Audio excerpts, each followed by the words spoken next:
Praise the Lord. भजन संहिता 31 अध्याय हमें क्या सिखाता है? भजन संहिता 31 हमें सिखाता है कि संकट और कठिनाई के समय में परमेश्वर पर अटूट भरोसा रखना चाहिए, क्योंकि वह हमारी शरण और गढ़ है। यह वचन व्यक्तिगत बदलाव को परमेश्वर की शक्ति और प्रेम पर विश्वास में बदलता है और अंततः उन लोगों को प्रोत्साहन देता है जो आशा और धैर्य और विश्वास के साथ परमेश्वर की प्रतीक्षा करते हैं।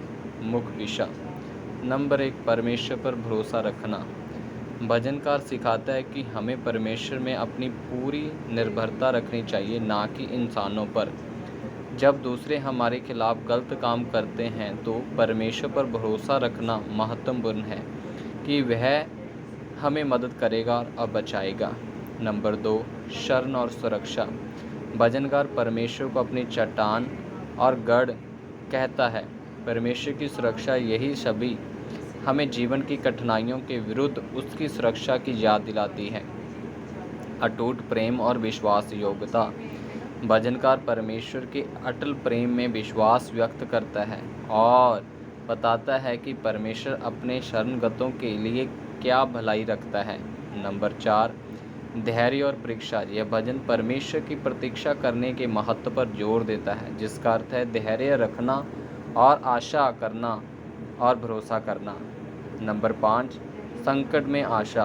हताश भरी पुकार के बाद भजन आशा और स्तुति की घोषणाओं में बदल जाता है, जिससे परमेश्वर के लोगों को प्रतिकूलताएं और निराशा से बचने की उसकी क्षमता का आश्वासन मिलता है।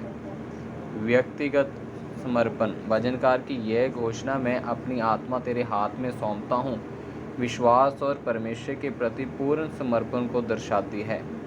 नंबर 7, आज हमारे लिए इसका क्या अर्थ है? जब हम अपने जीवन में कठिनाइयों और चुनौतियों का सामना करते हैं तो हमें परमेश्वर पर भरोसा रखना चाहिए। हमें अपनी आत्मा को परमेश्वर के हाथ में सौंपना और उस पर निर्भर रहने के लिए तैयार रहना चाहिए। कठिन समय में भी आशावादी और साहसी बने रहना महत्वपूर्ण है, क्योंकि परमेश्वर हमारा उद्धारकर्ता और सुरक्षा है। हमें धैर्य रखना चाहिए और परमेश्वर पर विश्वास रखना चाहिए। वह हमेशा हमारे लिए भलाई करता है। आमीन।